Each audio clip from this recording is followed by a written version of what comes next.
జై తెలంగాణ. 4 కోట్ల ప్రజల హృదయాలు ఆనందంతో ఉప్పొంగే పర్వదినం ఇది. తెలంగాణ అస్తిత్వానికి, ఆత్మగౌరవానికి పట్టాభిషేకం జరిగి దశాబ్ద కాలం పూర్తయింది. రాష్ట్ర సాధన కోసం ప్రాణాలు అర్పించిన అమరులకు ఈ సందర్భంగా నా నివాళులు అర్పిస్తున్నాను. 6 దశాబ్దాల మన కలను నిజం చేసిన నాటి ప్రధానమంత్రి శ్రీ మన్మోహన్ సింగ్ గారికి, నాటి యూపీఏ చైర్పర్సన్ శ్రీమతి సోనియా గాంధీ గారులకు తెలంగాణ సమాజం తరఫున ప్రత్యేక కృతజ్ఞతలు తెలుపుతూ 4 కోట్ల తెలంగాణ ప్రజలకు తెలంగాణ ఆవిర్భావ దినోత్సవ శుభాకాంక్షలు. స్వేచ్ఛ తెలంగాణ జీవన శైలిలో భాగం. బానిసత్వాన్ని తెలంగాణ భరించదు.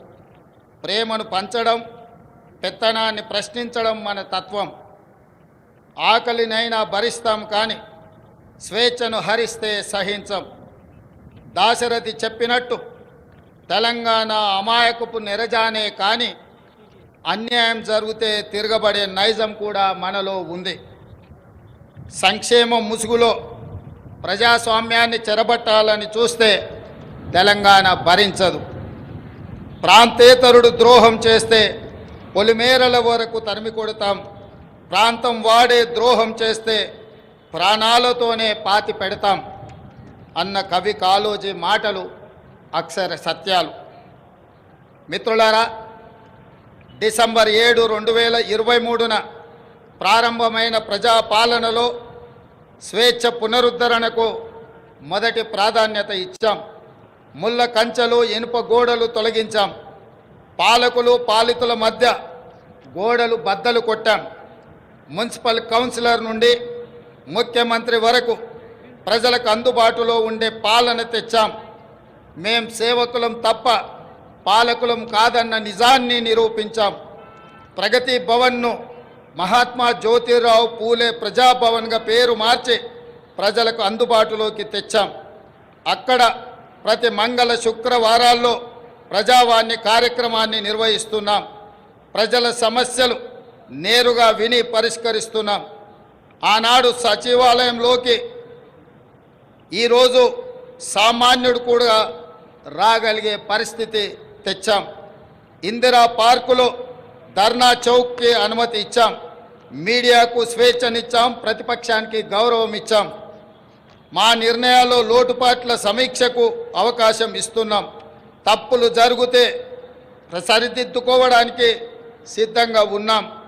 మేమే సర్వజ్ఞానులం అన్న భ్రమలు మాకు లేవు. అందరి సలహాలను, సూచనలను స్వీకరించి చర్చించి ముందుకు వెళుతున్నాం. ప్రజలకు స్వేచ్ఛ, సామాజిక న్యాయం, సమాన అవకాశాలు ఇవ్వాలన్నది మా ప్రభుత్వం యొక్క ప్రాధాన్యత. జూన్ 2, 2014 నాడు తెలంగాణ భౌగోళిక ఆకాంక్ష నెరవేరింది. అంతటితో మనము లక్ష్యం చేరినట్టు కాదు.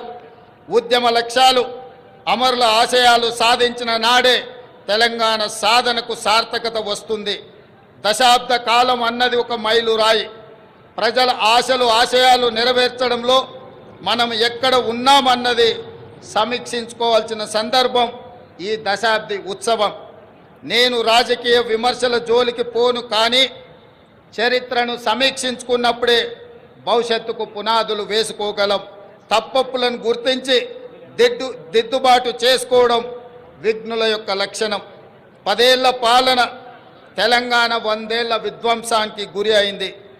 భౌతిక విధ్వంసమే మాత్రమే కాదు, తెలంగాణ మూల స్వభావమైన స్వేచ్ఛపై దాడి జరిగింది. సామాజిక న్యాయం మేడి పండు చందంగా మారింది. ప్రజలందరికీ చెందాల్సిన రాష్ట్ర సంపద గుప్పెడు మంది చేతుల్లోకి చేరింది. తెలంగాణ సంస్కృతి, సాంప్రదాయాలు విధ్వంసానికి గురయ్యాయి. ఆర్థిక విధ్వంసం సంగతి చెప్పనక్కరలేదు. ఇదంతా గతం. ప్రజలే, ప్రజల కోసం, ప్రజల చేత ఎన్నుకోబడిన ప్రభుత్వం ఇప్పుడు తెలంగాణలో ఉంది. ప్రజాప్రభుత్వంలో జరుపుకుంటున్న మొదటి ఆవిర్భావ దినోత్సవం ఇది. అందుకే ఈ ఆవిర్భావ దినోత్సవానికి చరిత్రలో ప్రత్యేక స్థానం ఎప్పటికీ ఉంటుంది. మిత్రులారా, తెలంగాణ ప్రదాత మనకు మాతృ సమానురాలైన శ్రీమతి సోనియా గాంధీ గారిని ఈ పండుగకు ప్రత్యేకంగా మా మంత్రివర్గం 4 కోట్ల ప్రజల తరఫున ఆహ్వానించాం. ఏ హోదాలో సోనియా గాంధీని ఆహ్వానించారని అడుగుతున్నారు.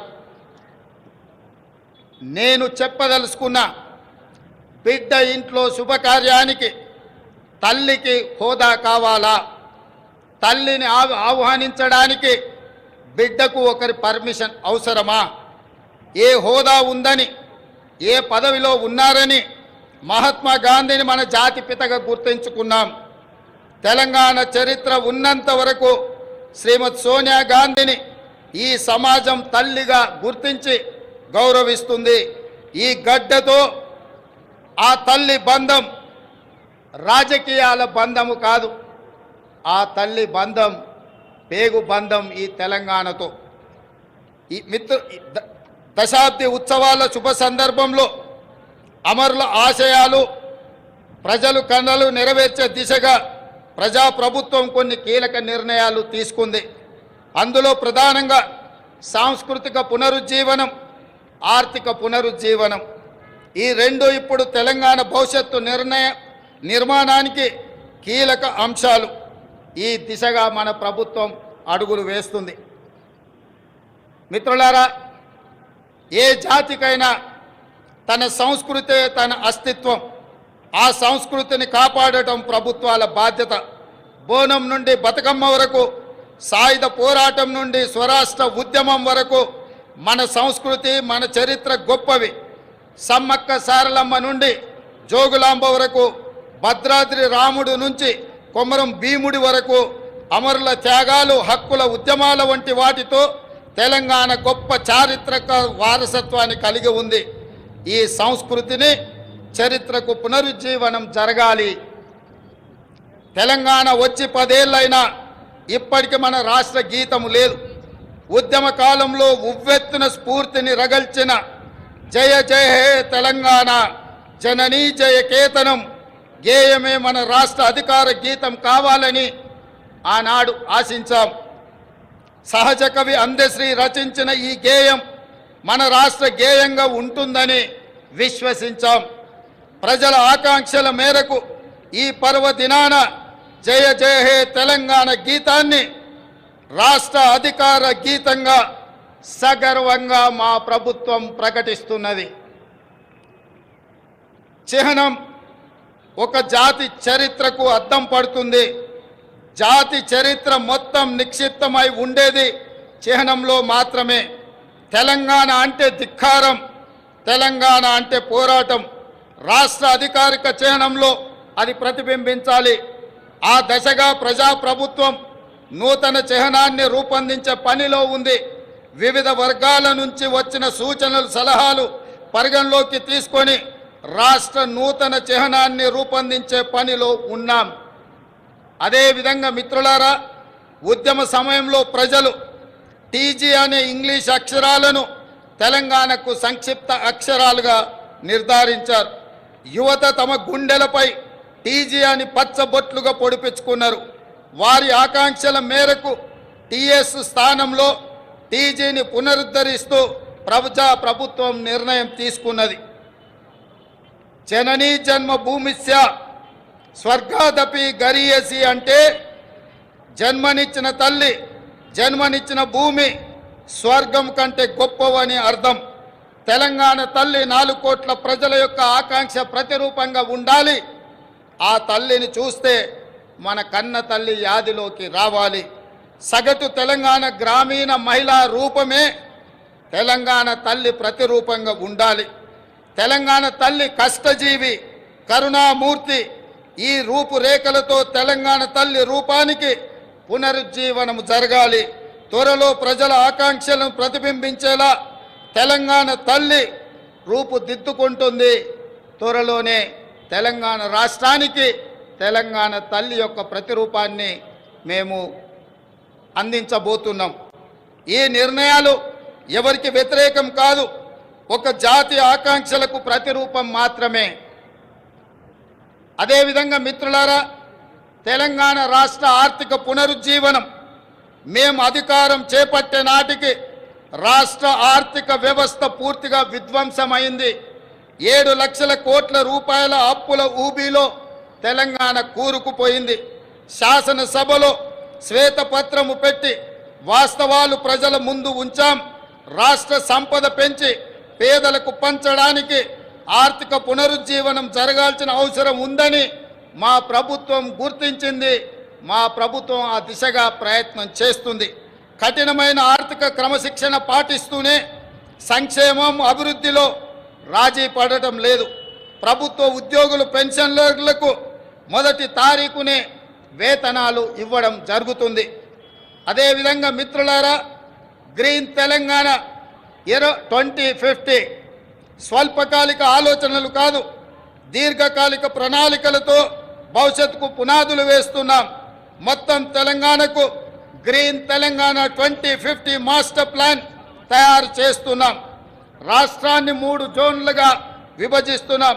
హైదరాబాద్ ఔటర్ రింగ్ రోడ్డు పరిధిలో ఉన్న ప్రాంతాన్ని అర్బన్ తెలంగాణగా, ఔటర్ రింగ్ రోడ్డు నుంచి రీజనల్ రింగ్ రోడ్డు మధ్య ప్రాంతాన్ని సబర్బన్ తెలంగాణగా, రీజనల్ రింగ్ రోడ్డు నుండి తెలంగాణ సరిహద్దుల వరకు ఉన్నది గ్రామీణ తెలంగాణగా నిర్ధారించాం. సంతృప్తినిచ్చింది ఈ ఉచిత బస్సు ప్రయాణ సౌకర్యం. అదేవిధంగా బస్సులు సరిపోవడం లేదు. వాళ్ళకు సమస్య అవుతున్నదంటే అదనంగా బస్సులను ఏర్పాటు చేయడమే కాదు, అదనంగా బస్సులను కూడా మా ప్రభుత్వం కొనుగోలు చేసి మా ప్రాధాన్యత మహిళల పట్ల అత్యధికంగా ఉంటుంది అని చెప్పి ఆ తల్లులకే ఈ ఉచిత బస్సు ప్రయాణాన్ని మేము అంకితం చేయడం జరిగింది. అదేవిధంగా పేదల ఆరోగ్య విషయంలో రాష్ట్ర ప్రభుత్వం ఆనాడు డాక్టర్ వైఎస్ రాజశేఖర రెడ్డి గారు ఉన్నప్పుడు శ్రీమతి సోనియా గాంధీ గారి నేతృత్వంలో ఆరోగ్యశ్రీ పథకాన్ని తీసుకువచ్చి పేద ప్రజలకు ఆరోగ్యాన్ని, కార్పొరేట్ వైద్యాన్ని అందించడం ద్వారా ఆ కుటుంబాలను ఆదుకునే విధంగా ఆనాడు ఆ పథకాన్ని ప్రవేశపెట్టడం జరిగింది. కొన్ని ప్రత్యేకమైన పరిస్థితుల వల్ల ఆ పథకం నిర్వీర్యమైనా మళ్ళీ ప్రజాపాలన ప్రారంభించిన ఎంబడే మా ప్రభుత్వం, మా మంత్రివర్గం 5 లక్షల రాజీవ్ ఆరోగ్యశ్రీ పథకాన్ని పేదలకు ఉచిత వైద్యాన్ని అందించడానికి 10 లక్షల రూపాయలకు పెంచి డిసెంబర్ 9 నుంచి అమలు చేసి పేదల ఆరోగ్యాన్ని కాపాడే విధంగా ఈనాడు మా ప్రభుత్వం ముందుకెళ్తుంది. అందుకే ఈరోజు పేదల యొక్క ఆరోగ్యం మా ప్రభుత్వం యొక్క బాధ్యత అని చెప్పి సగర్వంగా నేను తెలియజేస్తున్నాను. అదేవిధంగా యువత ఉద్యోగాల నోటిఫికేషన్లు, పరీక్షల నిర్వహణ పారదర్శకంగా నిర్వహించడానికి తెలంగాణ పబ్లిక్ సర్వీస్ కమిషన్ని ప్రక్షాళన చేశాము. 70 రోజుల్లోనే 30,000 మంది నిరుద్యోగ యువకులకు ఉద్యోగ అవకాశాలు కల్పించి ఉద్యోగ పత్రాలు ఎల్బీ స్టేడియంలో వాళ్ళ కుటుంబ సభ్యుల సమక్షంలో వాళ్ళ కళ్ళల్లో సంతోషాన్ని చూస్తూ మా ప్రభుత్వం నియామక పత్రాలను అందజేయడం జరిగింది. ఈనాడు నిరుద్యోగ యువకుల యొక్క ఉద్యోగ ఉపాధి అవకాశాలు మా ప్రభుత్వం ఎంతో ప్రాధాన్యతతో వాటిని నిర్వహిస్తున్నది. అదేవిధంగా గ్రూప్ 1 నోటిఫికేషన్ ఇచ్చినాం. ఈ నెల 9న ప్రాథమిక పరీక్ష జరగబోతుంది. అదేవిధంగా మెగా డిఎస్సి పోస్టులతో 11,062 ఉద్యోగ నోటిఫికేషన్లు ఇచ్చినాం. తొందరలోనే ఈ టీచర్ల నియామకాలను చేపట్టడం ద్వారా తండాలలో, గూడాలలో, మారుమూల పల్లెల్లో పేదలకు విద్యను అందుబాటులోకి తీసుకొచ్చి ప్రతి పేదవాడికి విద్యను అందించాలన్న లక్ష్యమే మా ప్రభుత్వం యొక్క లక్ష్యము. ఆ దిశగా మేము ప్రయాణం చేస్తున్నాం. అదేవిధంగా వయో పరిమితిని కూడా 44 సంవత్సరాల నుంచి 46 సంవత్సరాలకు పెంచి ఈ ఖాళీలను భర్తీ చేసే నిర్ణయం మా ప్రభుత్వం తీసుకున్నది. మిత్రులారా, రాష్ట్రంలో లక్షల మంది ప్రజల సొంత ఇళ్ల కోసం ఎదురు చూస్తున్నారు. వారి కలలు నెరవేర్చేందుకు భద్రాద్రి రాముడు సాక్షిగా ఇందిరమ్మ ఇళ్ల పథకాన్ని ప్రారంభించాం. పేదల కోసం ఈ ఏడాది 4,50,000 ఇండ్లను మంజూరు చేయడమే కాదు 22,500 కోట్ల రూపాయలు నిధులు కేటాయించడం ద్వారా ప్రతి శాసనసభ నియోజకవర్గంలో 3,500 ఇళ్లు పేదవాళ్లకు నిర్మించి పేదవాడి సొంత ఇంటి కలను చిరకాల స్వప్నాన్ని మా ప్రభుత్వం పూర్తి చేయాలని దృఢ సంకల్పంతో ముందుకు వెళ్ళడం జరుగుతుంది. అదేవిధంగా విద్యారంగ ప్రక్షాళన తెలంగాణ ఎడ్యుకేషన్ హబ్గా తీర్చిదిద్దాలని సంకల్పించాం. అందుకే ప్రతి మండల కేంద్రంలో అంతర్జాతీయ మోడల్ స్కూళ్లను నిర్మించడం మా బాధ్యతగా భావించి ఆ ప్రయత్నాన్ని ముందుకు తీసుకెళ్తున్నాం. అదేవిధంగా స్కిల్ యూనివర్సిటీలను ఎంతోమందిని విద్యార్థులు పట్టాలు తీసుకుంటున్నారు, కానీ వాళ్ళకి స్కిల్ డెవలప్మెంట్ విషయంలో సరైన శిక్షణ లేకపోవడం వల్ల ఉద్యోగ ఉపాధి అవకాశాలలో కొన్ని ఇబ్బందులు ఎదుర్కొంటున్నారు. దానికోసమే తెలంగాణ యువతకు స్కిల్ యూనివర్సిటీలను ఏర్పాటు చేయడమే కాకుండా రాష్ట్రంలో దీనికి సంబంధించి అధికారుల బృందం ఇప్పటికే ఢిల్లీ, ఒడిశా, గుజరాత్ రాష్ట్రాల్లో పర్యటించి అధ్యయనం చేసింది.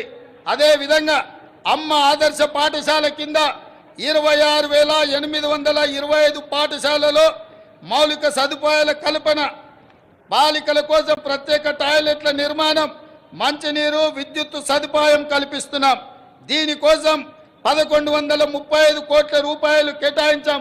ఇదే కాకుండా స్కిల్ డెవలప్మెంట్ విషయంలో రాష్ట్రంలో 65 ఐటీఐలు ఉంటే ఈ 65 ఐటీఐలను టాటా సంస్థతో ఒప్పందం చేసుకొని వాటిని అభివృద్ధి చేసి వాళ్లకు శిక్షణ ఇచ్చి ఉద్యోగ ఉపాధి అవకాశాలు కల్పించే విధంగా టాటా సంస్థతో మా ప్రభుత్వం ఒప్పందం చేసుకొని నిరుద్యోగ యువకులకు ఉద్యోగ ఉపాధి అవకాశాలు కల్పించాలని ఈనాడు మా ప్రభుత్వము కృత నిశ్చయంతో ఉన్నది. అదేవిధంగా మిత్రులారా, తెలంగాణ సమాజం అంటేనే వ్యవసాయం. మన సంస్కృతి, మన సాంప్రదాయం అంటే వ్యవసాయం. ఈ వ్యవసాయానికి రైతును రాజును చేయడమే మా సంకల్పం. అందుకోసమే మా ప్రభుత్వం రైతు బాగుంటే రాష్ట్రం పచ్చగా ఉంటుందని విశ్వసించే ప్రభుత్వం. గతంలో రైతుకు ఉచిత విద్యుత్ రుణమాఫీ చేసిన చరిత్ర కాంగ్రెస్ పార్టీది, మా ప్రభుత్వానిది. ఈ ట్రాక్ రికార్డును ప్రజాప్రభుత్వం కొనసాగిస్తుంది. రైతుకు ఆర్థిక సాయం పథకంలో భాగంగా 69 లక్షల మందికి చెప్పిన మాట ప్రకారం 7,500 కోట్ల రూపాయలు వారి ఖాతాలో జమ చేసి ప్రతి రైతుకు రైతు భరోసా పథకంలో నిధులను విడుదల చేయడం జరిగింది. అదేవిధంగా ఇటీవల కాలంలో అకాల వర్షాలతో పంట నష్టం జరిగితే ప్రతి ఎకరాకు 10,000 రూపాయల నష్ట పరిహారం ఇవ్వడం జరిగింది. ధాన్య సేకరణ విషయంలో కూడా ఈరోజు 7,245 ధాన్య సేకరణ కేంద్రాలను ఏర్పాటు చేసి తండాలలో, గూడాలలో, మారుమూల పల్లెల్లో రైతులు పండించిన పంటను అక్కడే ధాన్య సేకరణ కేంద్రాలను ఏర్పాటు చేసి ఆ ధాన్యాన్ని సేకరించి తుట్టి, తాలు, తరుగు పేరు మీద తుట్టి తీయకుండా ప్రభుత్వం కఠినమైన చర్యలు తీసుకుంది. అకాల వర్షాలతో తడిసిన ధాన్యాన్ని కూడా కనీసం మద్దతు ధర ఇచ్చి కొనుగోలు చేసి రైతులను ఆదుకొని రైతులను కాపాడాలని, రైతులని రాజులుగా చెయ్యాలని మా ప్రభుత్వం దృఢ సంకల్పంతో పనిచేస్తుంది. ఇదే కాదు, ధరణి విషయంలో కూడా చాలా సమస్యలు, లక్షలాది సమస్యలు మా దృష్టికి వచ్చినాయి. వాటిని పరిష్కరించడానికి ధరణి విషయంలో కూడా ఒక కమిటీని ఏర్పాటు చేసి ప్రతి సమస్యను పరిష్కరించి ధరణిలో జరిగిన లోపాలను సరిదిద్ది ప్రతి రైతుకు, ప్రతి వాడికి మేలు జరిగే విధంగా ధరణి ప్రక్షాళన కార్యక్రమాన్ని మా ప్రభుత్వం తీసుకొని ముందుకు వెళ్తుంది. అదేవిధంగా మిత్రులారా, రాష్ట్రంలో విద్యుత్ సరఫరా నిరంతరాయంగా 24 గంటలు అందిస్తున్నామని చెప్పడానికి నేను గర్వపడుతున్నాను.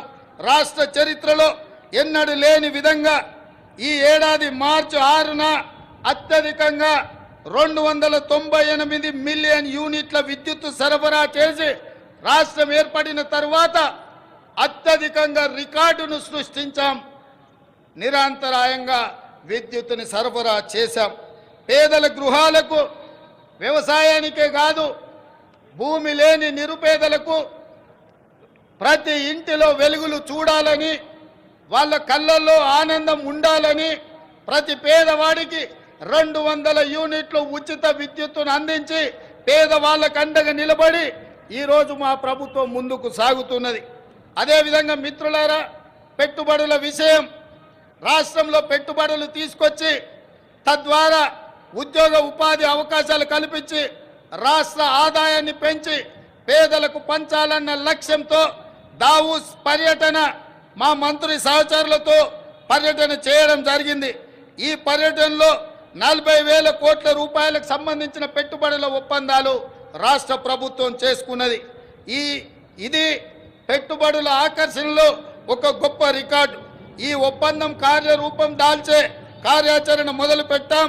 తద్వారా మన యువత ఉపాధి ఉద్యోగ కల్పనలు ఈ ప్రభుత్వం కంకణబద్ధమై ఉంది.